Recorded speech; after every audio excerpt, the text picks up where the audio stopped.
우리 3학년 안녕하세요. 오늘은 저번 주에 나눠줬던 2단원 기권과 날씨 형성평가 문제를 같이 풀어볼 건데 선생님이 풀어준 내용을 학습지에 잘 필기 했다가 등교 수업할 때 검사를 받도록 합니다. 그럼 우리 1번부터 함께 볼게요.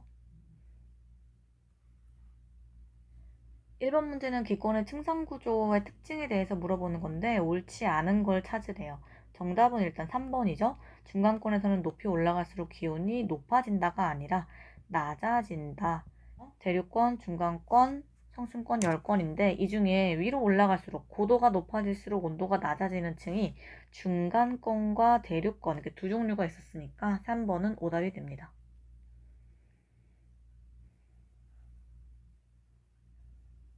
2번 문제는 적외선 등을 이용을 해서 열을 가해줬을 때 검은 알루미늄 컵의 온도 변화를 보는 거예요.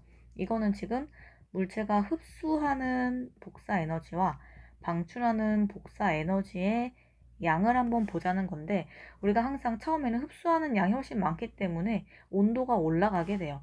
그래서 보기 2번에 보면 온도가 이렇게 올라가다가 어느 지점이 되면 온도가 일정해지는 구간이 생기는데 우리가 이러한 구간 복사평형을 이뤘다라고 하죠. 그래서 이 문제의 정답은 2번이 되겠습니다. 그리고 이 복사평형 상태에서는 물체가 흡수하는 에너지와 방출하는 에너지의 양이 같기 때문에 더 이상 온도 변화가 생기지 않는 복사평형 상태가 되는 거죠. 3번 지구의 복사평형을 나타낸 것이다. 이에 대한 설명으로 옳지 않은 것은? 정답은 일단 4번이죠. 4번만 볼게요. 지구에서 우주로 방출되는 지구 복사 에너지는 50%가 아니라 70%가 되겠죠. 지구가 태양 복사 에너지를 흡수한 만큼 방출을 하기 때문에 지구가 복사평형을 이루는 거니까 결국 지구 복사 에너지를 구하려면 태양 복사 에너지가 몇인지를 이 그림을 보고 알 수 있어야 돼요. 그런데 지금 처음에 태양에서 준 에너지가 100인데 이 중에 지구로 들어오지 못하고 지구의 대기 혹은 지표에서 그대로 반사돼서 우주로 방출된 애들이 30이니까 결국에는 대기에 흡수되고 지표에 흡수된 애들 얘네를 합하면 70이 되죠. 근데 이 70만큼을 지구가 지구 복사 에너지를 방출을 하는 거니까 4번은 오답이 되겠다. 4번 온실 효과와 지구 온난화에 대한 설명으로 옳지 않은 것은? 일단 온실 효과는 온실기체 때문에 발생하는 거죠.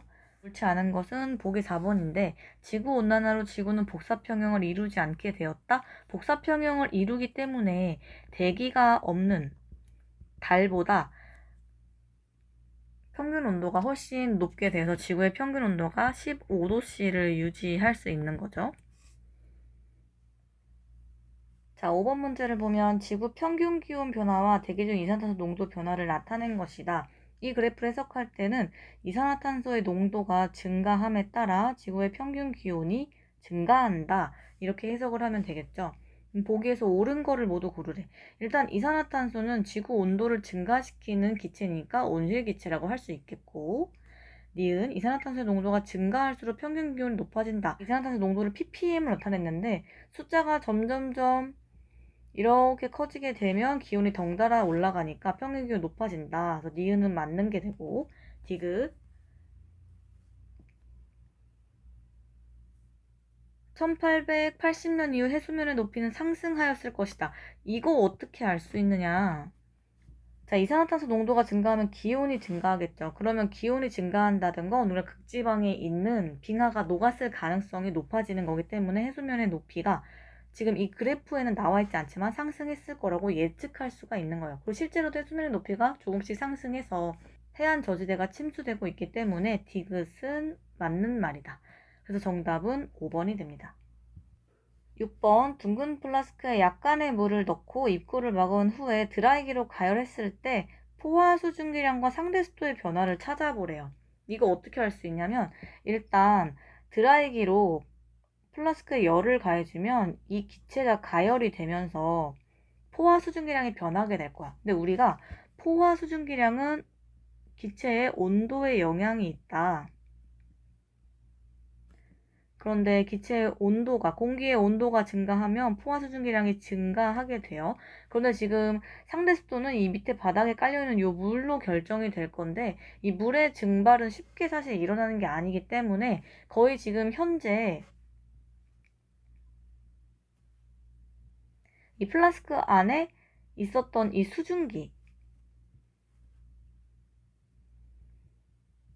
수증기의 량은 일정할 거란 말이에요. 그런데 포화 수증기량이 증가를 했는데 현재 가지고 있는 수증기량이 일정해져. 그러면 상대적으로 습도가 감소한다는 게 되기 때문에 정답은 1번이 됩니다. 우리가 상대 습도 구할 때 공식이 있었죠? 현재 온도에서 포화 수증기량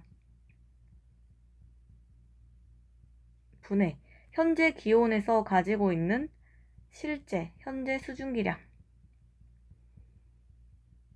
곱하기 100%였는데 포화 수증기량은 증가했는데 실제 수증기량이 변화가 없다, 일정하다라고 하면 분모가 커지게 되면 당연히 습도가 낮아지게 되겠죠? 그래서 정답은 1번이 된다.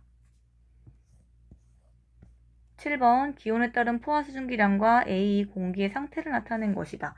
자, 이 그래프 어서 많이 봤죠? 포화 수증기량 곡선인데 이 곡선 상에 있는 점들은 포화 상태라고 했었고 곡선 밑에 있는 점들은 불포화 상태. 가로 1번에 공기 중 포화 상태인 공기를 모두 고르시오. 곡선 상의 점인 AB가 되겠고 C, D의 공기의 상대 습도를 비교하시오. 자, 우리 상대 습도 비교할 때 포화 수증기량 분해, 현재 온도에서 포화 수증기량 분해, 얘가 실제로 가지고 있는 수증기량을 봐야 되니까 계산을 한번 해볼게요. C의 상대 습도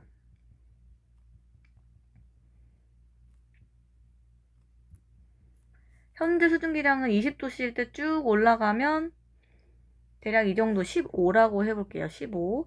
그리고 실제 가지고 있는 수증기량은 점 찍혀 있는 거에서 왼쪽으로 가야 되니까 10인 거야.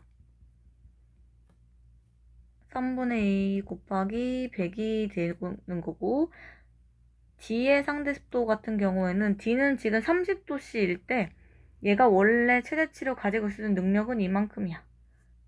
이건 대략 한 26 정도 된다고 할게요. 그런데 실제 지금 가지고 있는 것은 10이야. 이거 굳이 계산 안 해봐도 D의 경우가 훨씬 지금 포화 수증기량이 큰데 가지고 있는 수증기량은 작기 때문에 D가 습도가 더 낮을 거란 말이야. 그래서 상대 습도는 이렇게 되겠다. 자, 그 다음에 D와 E의 공기의 상대 습도를 비교하시오. 자, D와 E는 보면 지금 현재 기온이 같아.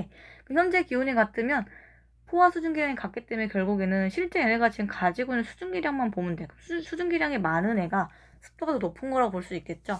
근데 D가 지금 수증기량이 현재 많기 때문에 D의 습도가 E보다 크다. 8번 페트병에 물을 조금 넣고 액정 온도계를 넣은 다음에 가압 장치를 여러 번 눌러 압축했다가 뚜껑을 열었을 때 모습이다. 내부 변화. 이거 실험 영상 쌤이 보여줬었죠. 이거 구름 생성하는 실험인데 구름이 생성되려면 압력이 낮아져야, 즉 공기가 상승을 해서 단열 팽창이 일어나면서 이슬점에 도달해서 응결이 시작되어야 되기 때문에 내부 변화를 얘기하면 구름 생성 과정을 떠올리면 돼요. 그럼 일단 공기가 첫 번째로 상승을 하면 당연히 위로 올라갈수록 고도가 높아지면 기온이 낮아지죠. 근데 기온이 높아진다기 때문에 1번 틀렸고, 상대 습도가 감소한다.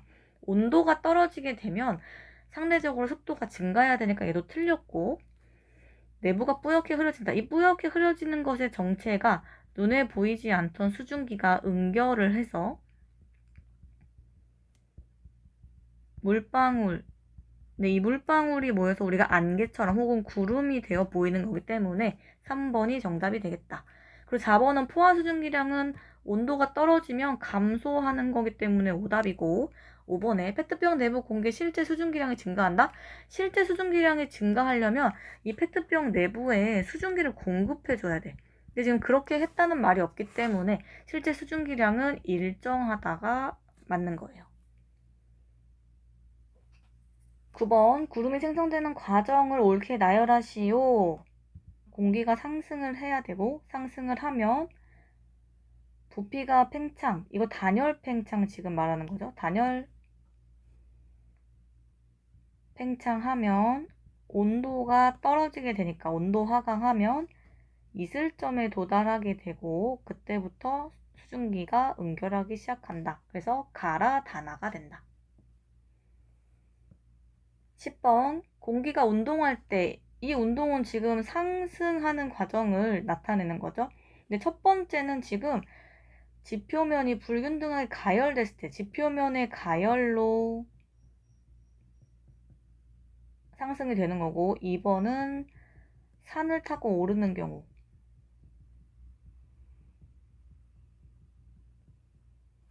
그래서 이렇게 운동할 때 나타나는 공통점은 공기가 상승하면 거의 대부분 구름이 생기기 때문에 구름 생성을 떠올리면서 문제 풀면 돼요. 구름이 없어진다? 오히려 구름이 생기기 때문에 틀리고 공기가 상승하면 단열 팽창하기 때문에 기온은 낮아진다. 상대 습도, 구름이 생성되려면 습도가 높을수록 구름이 잘 생기기 때문에 상대 습도는 높아진다가 맞고 공기의 부피는 증가하죠. 단열 팽창하기 때문에 증가. 포화 수증기량이 감소한다? 이게 정답이 되겠죠. 온도가 낮아지면 포화 수증기량이 감소하는 게 맞기 때문에 정답은 5번. 11번 저위도 지역에서 비가 내리는 과정. 일단 저위도 지역이면 강수 이론이 두 개가 있었죠.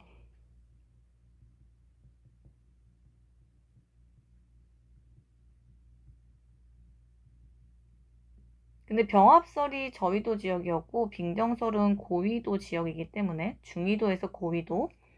일단 병합설에 대한 설명을 찾으면 돼.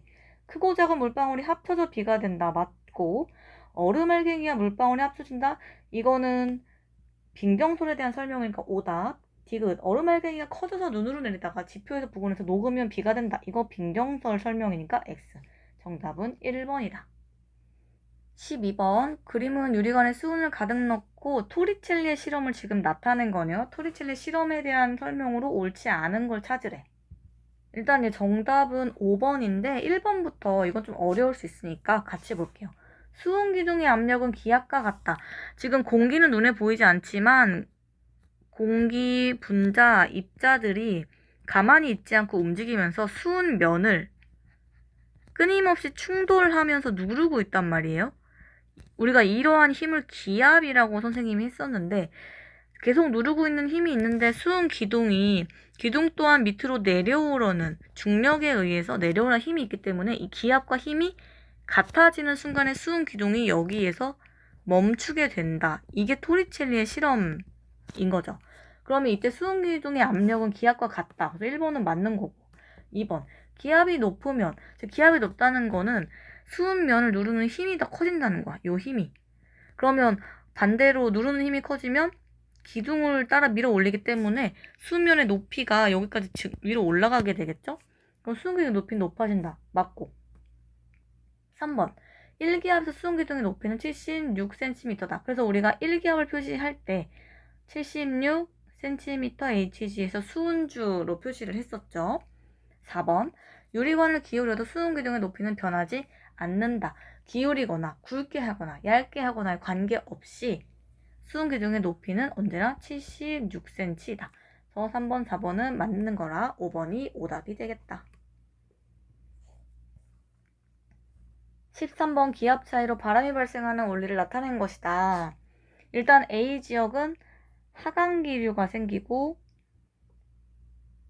B지역은 상승기류가 생긴다. 자, 그럼 상승기류가 생긴다는 건 이 지표 복원했던 공기가 위로 올라가면 여긴 순간적으로 빈 공간이 돼. 그럼 차있던 공기가 기체가 없어진다는 건 공기에 의한 압력, 즉 기압이 낮아지는 게 되는 거야. 그래서 우리가 이렇게 상승기류가 생기는 부분, 이 지역을 우리가 저기압 상태라고 하고 하강기류가 생긴다는 건 상승했던 공기가 밑으로 내려오면서 오히려 공기의 양이 많아지니까 압력이 그만큼 커지는 거라 하강기류가 생기는 지역은 고기압이야. 자, 그럼 이걸 보고 기억을 보면 공기는 A에서 하강하고 B에서 상승한다. 맞죠? 니은 A는 냉각된 지역이고 B는 가열된 지역이다. 자, 우리가 가열이 됐다는 거는 공기가 상승을 해서 구름이 생길 가능성이 있다는 거기 때문에 B가 가열된 지역이고 상대적으로 A는 냉각된 지역이다. 그래서 얘도 맞는 거고.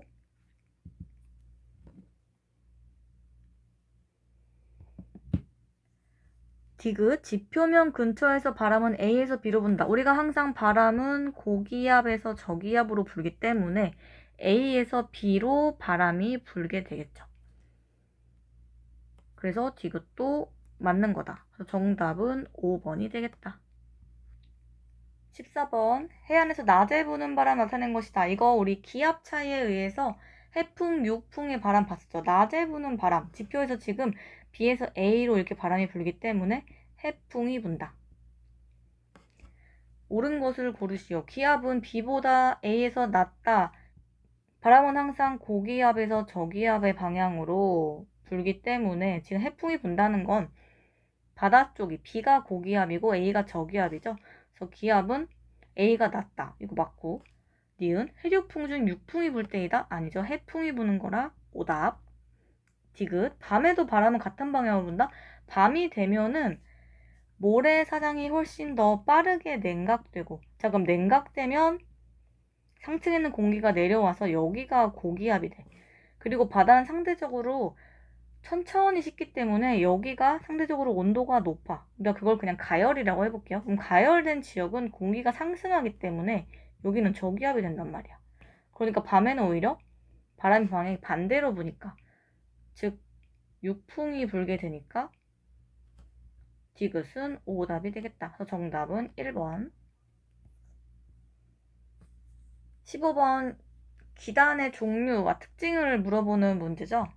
얘는 일단 정답은 5번이야. 일단 A를 먼저 보면 A는 시베리아 기단, B 양쯔강, C 북태평양,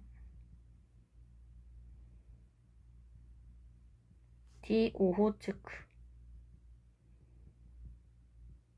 외울 때는 우리 이렇게 하기로 했었죠? 얘를 이렇게 절반 절반씩 4등분으로 하면 이쪽은 대륙이니까 건조한 공기, 이쪽은 해양이니까 습한 성질, 그리고 위쪽은 고위도라 온도가 낮고 아래쪽은 저위도라 온도가 높다.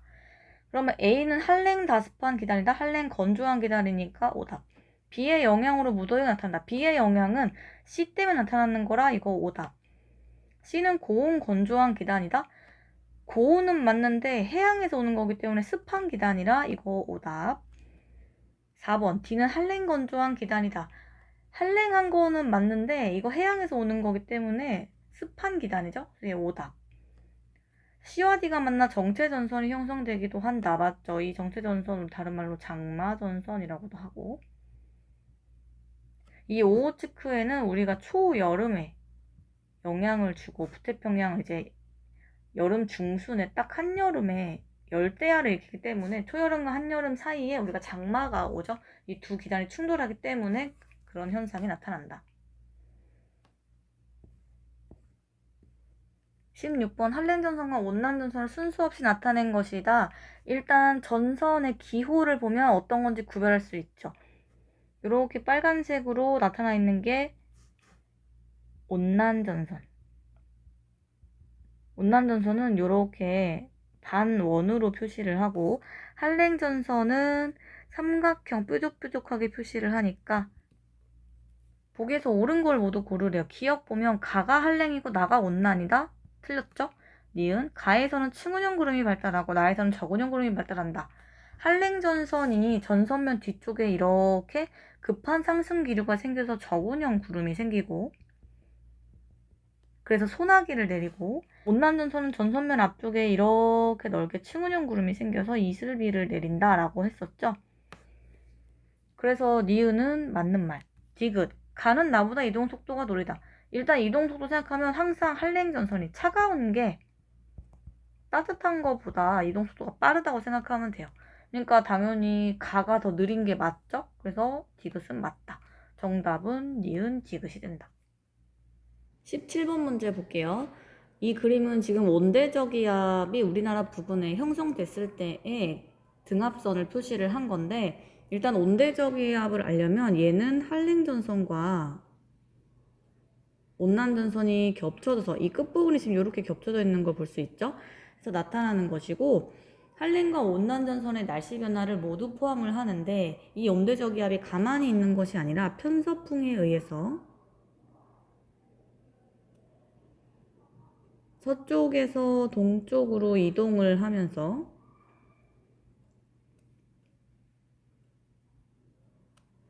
우리나라에 세 가지 형태의 날씨 변화를 준다, 이렇게 보면 돼요. 그래서 보면 지금 지도에 A, B, C 이렇게 지역의 날씨를 아마 정확하게 설명이 맞는 거를 찾으라는 문제인 것 같은데, 일단 보면 요 빨간색이 지금 반원이 동그랗게 있는 게 온난전선일 거고, 파란색으로 있는 게 한랭전선.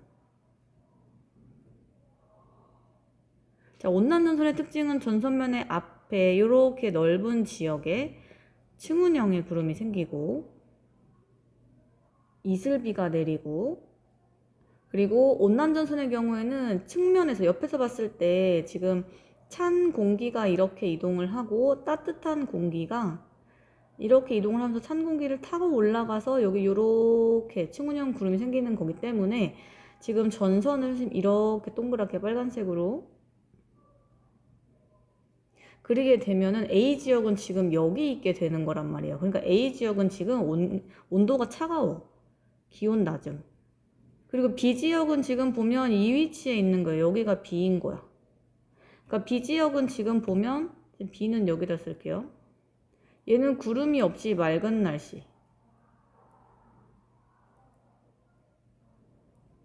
그러니까 맑은 날씨니까 비가 내리지 않겠죠? 그리고 기온은 높아.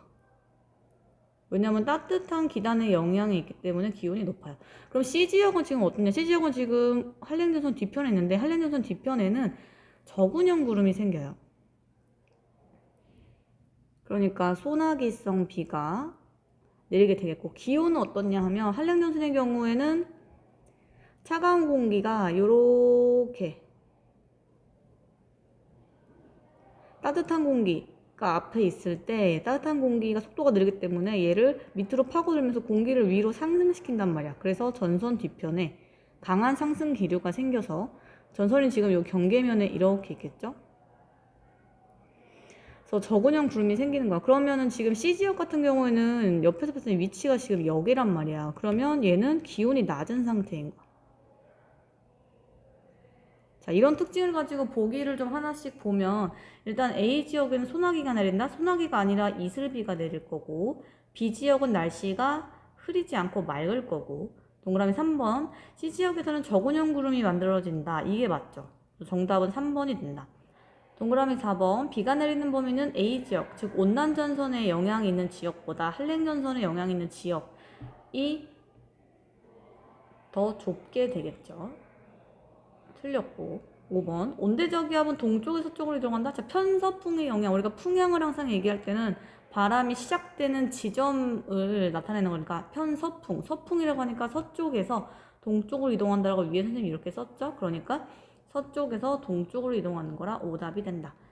그럼 우리 다음 시간에는 4단원 진도를 먼저 나갈게요. 다음 시간에 봐요. 안녕.